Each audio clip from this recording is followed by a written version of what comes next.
नमस्कार, आप देख रहे हैं एचकेडी वर्ल्ड हिंदी और मैं हूं हरिकेश द्विवेदी। दर्शकों, राजनीति में एक पल में राजा रंक बन जाता है और शतरंज की पूरी बिसात पलट जाती है।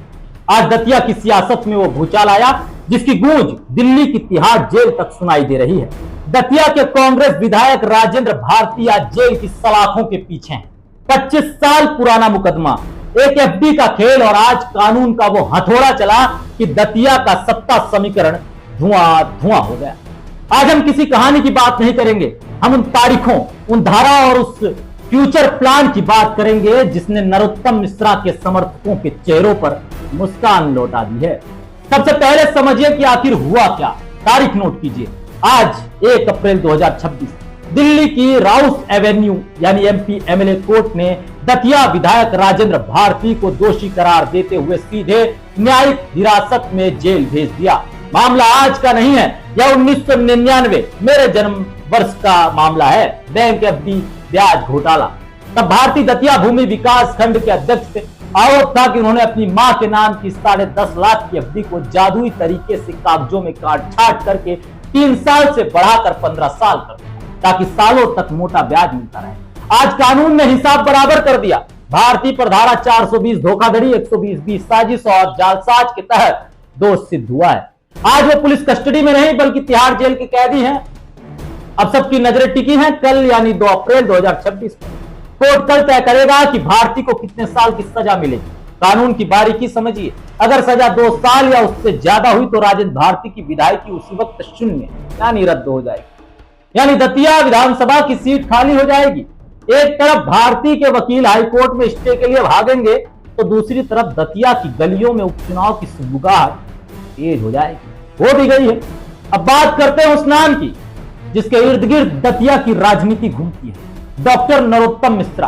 2023 के चुनाव में नरोत्तम की हार को उनके विरोधियों ने उनका अंत मान लिया, लेकिन साहब टाइगर अब पीछे हटता नहीं और हटता है तो वो ऊंची छलांग की तैयारी में होता है।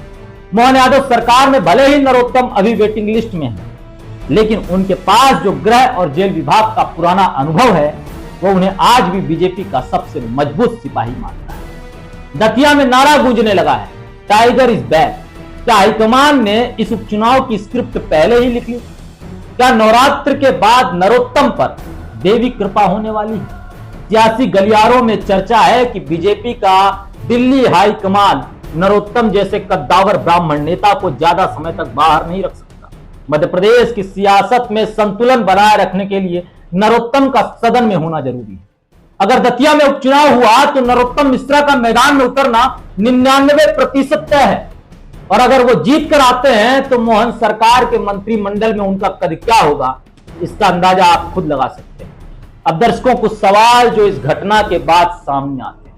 पहला सवाल भारती जी से, क्या 25 साल पहले की गई वो एफडी वाली गलती आज आपकी पूरी राजनीतिक साख को निगल जाएगी? दूसरा सवाल कांग्रेस से, क्या आपके पास दतिया में भारती के अलावा कोई प्लान बी है या मैदान नरोत्तम के लिए खाली छोड़ दिया गया है? अब तीसरा सवाल बीजेपी हाईकमान से, क्या नरोत्तम मिश्रा की वापसी केवल एक उपचुनाव की जीत होगी या मध्य प्रदेश की सत्ता में कोई बड़ा फेरबदल? दर्शकों, दतिया की यह जंग अब न्याय बनाम सियासत की ओर मुड़ गई। कल जब कोर्ट में सजा सुनाई जाएगी तो दतिया की किस्मत का फैसला भी हो जाएगा। एक तरफ सलाखें हैं और दूसरी तरफ सत्ता का सिंहासन। हमारी नजर दतिया के सियासी महासंग्राम के हर मोड़ पर है। कल फिर मिलेंगे इसी खबर के सबसे बड़े अपडेट के साथ। देखते रहिए एचकेडी वर्ल्ड हिंदी, जहां हम सच को किसी चाशनी में डुबो कर नहीं सीधा परोसते हैं। मैं हरिकेश द्विवेदी दतिया की इस हलचल के साथ विदा लेता हूं। जय हिंद।